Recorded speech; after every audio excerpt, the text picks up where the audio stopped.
Good morning. Today we have the third chapter of Kena Upanishad, which is a story.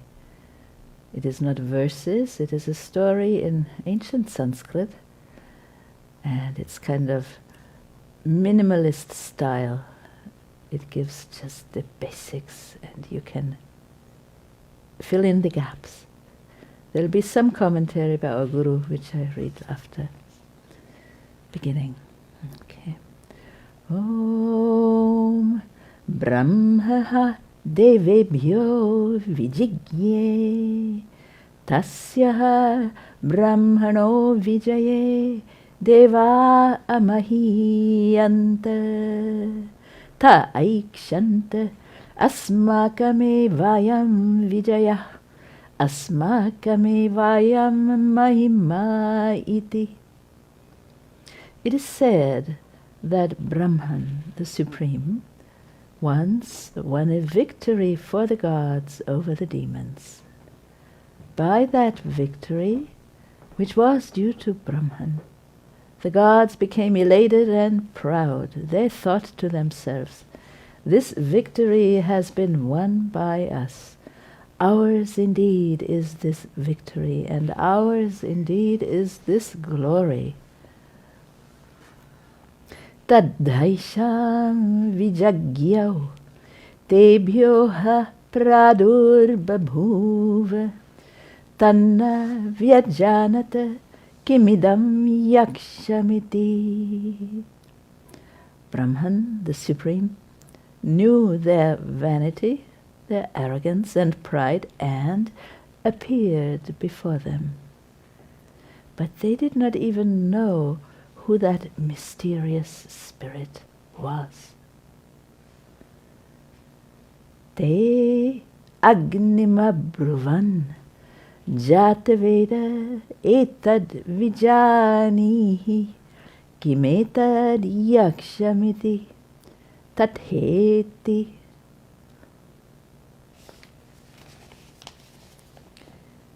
The gods said to Agni, the god of fire, "O Agni, O all-knower, find out who this mysterious spirit is."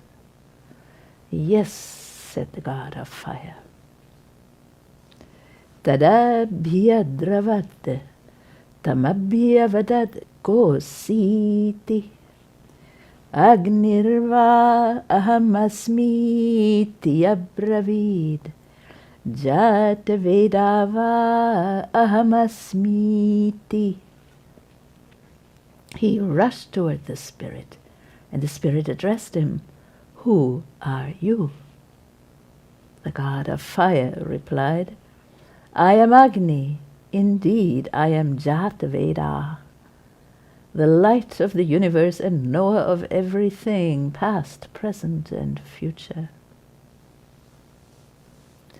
Tasmin stvayi kim viryamiti apidam sarvam daheyam yadidam prithivyamiti."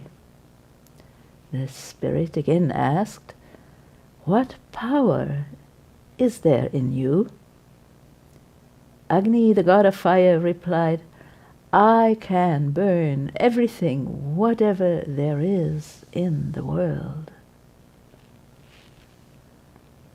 Tasmai trinam nidadhau etad daheti tadupapreyaya sarva javena tanna shashaka dagdhum sa tata eva nivavrite naitadashakam vigyatum yadetad yakshamiti. The spirit placed a blade of grass before him and said, "Burn this." The fire god went towards it with all his speed, but he could not burn it. He returned to the other gods and said, "I was not able to find out what this spirit is." Atha vayumabruvan vayo etad vijanihi kimetad yakshamiti tatheti. Then they said to Vayu, the god of the wind and of life, prana, O Vayu, find out what that spirit is. Yes, said the god of the wind. Tadabhyadravat tam abhyavadat kositi Vayurvaham asmi iti abravit Matarishvava ahamasmiti. He rushed toward the spirit, and the spirit addressed him. Who are you? Vayu replied, I am Vayu, the god of life and energy. Indeed, I am Matarishva, the upholder of the universe. Tasmin stvai kim viryamiti apidam sarvamadadiya yadidam prithivyamiti. The spirit asked Vayu, what special power is there in you who are so well known? Vayu, the god of life, replied, I can uphold the whole universe, and I can move and blow away everything, whatever there is in the world. Tasmai trinam nidadhau etad adatsveti tadupapreyaya sarva javena Tanna shashakadatum Satata eva nivavrite Naitadashakam vigyatum Yadetad yakshamiti. The spirit placed a blade of grass before him and said, move this. The god of the wind went towards it with all his speed, but he could not move it. He returned to the other gods in shame and said, I was not able to find out what this spirit is. Athendramabruvan Magavan etad vijani kimetad yakshamiti tatheti tadabhyadravat tasmat tirodadhe. Then the gods said to the king of heaven, Indra, O Magavan, Indra, you find out what this spirit is. Yes, said he. But as he approached the spirit, it disappeared. Sa tasmine vakashe striyamajagame bahushobhamana mumam haimavatim tam hovacha kimetad yakshamiti. Then Indra, the king of heaven, beheld in that same region of space wisdom in the form of a woman. She was Uma, the daughter of Himavan, transcendently beautiful. He approached her and asked, who is this great spirit? Here ends the third chapter of the Kena Upanishad. Just the beginning of the fourth chapter now.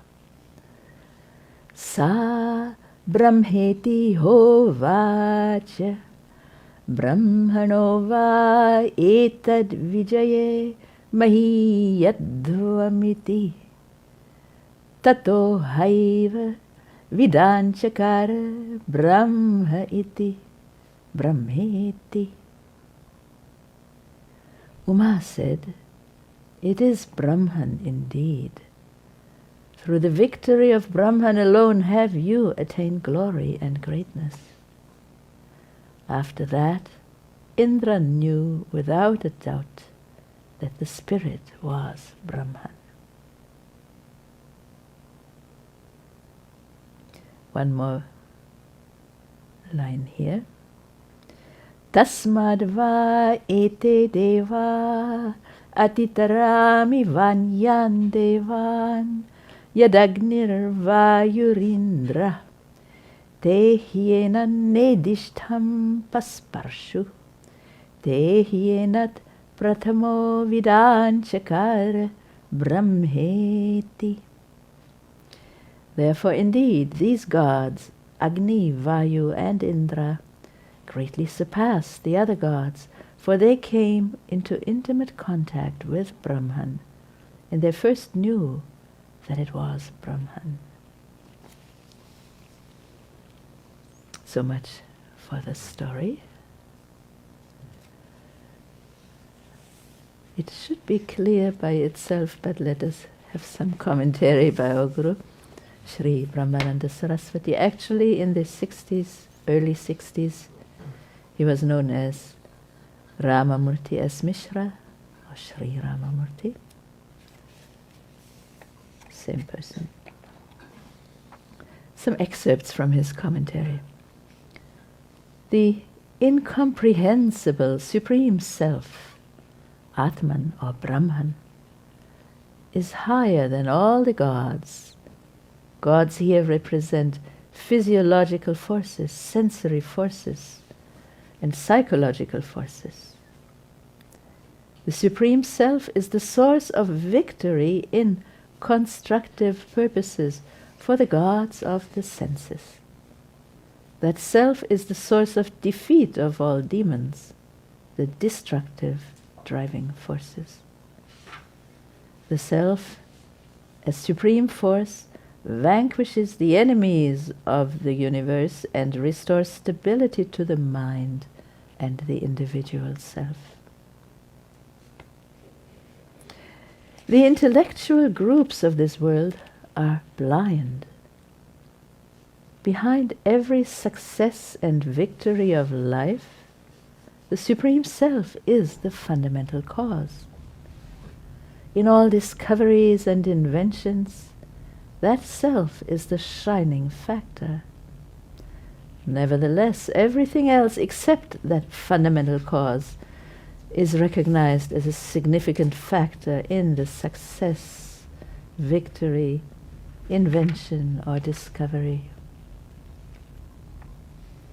Here, all entities that have luminous properties are called gods, devas. Story being about the gods and victory over the demons.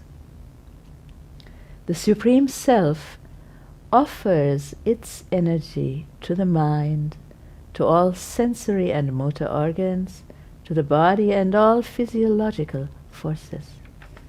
By means of this energy, the gods, the constructive driving forces, become victorious over destructive driving forces. But in this victory, the mind erroneously assumes the victory, glory, and greatness to be its own. This false pride will lead to destruction of personality, whether it be in individual, domestic, social, national, international, cosmic, or supracosmic affairs. In the story, the word yaksham, yaksha, this mysterious spirit, is used figuratively for the manifestation of Brahman. When a person becomes full of pride and intoxication of position and power, incidents may happen to him to show him reality and to remove his pride and intoxication of position. Was there ever a person born in this world who did not become proud after obtaining a high position of authority. But the manifestation of happenings and incidents helps only those persons who already have a godly nature. They understand the significance of Brahman and then become humble and considerate.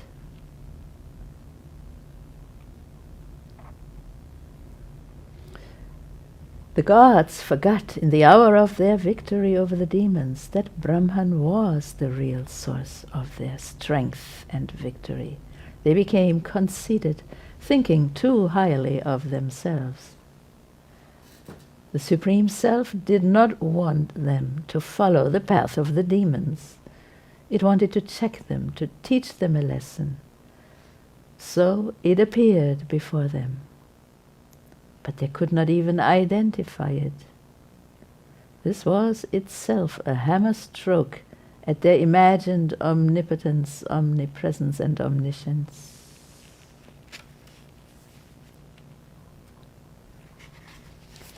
A little bit more.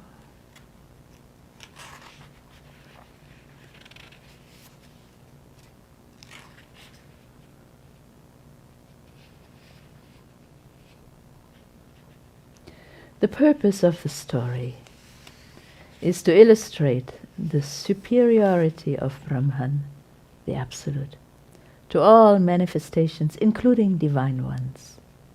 Indra, the king of gods, realized Brahman as the fundamental cause of all manifestations. But he knew Brahman not by his own power, but through Uma, which represents the energy of Om. Om is A-U-Ma. Uma is U-Ma. Cosmic energy, mother of the universe, and wisdom. The true nature of Brahman is revealed by Brahman when it is taught by the Vedas and explained by qualified teachers representing that wisdom.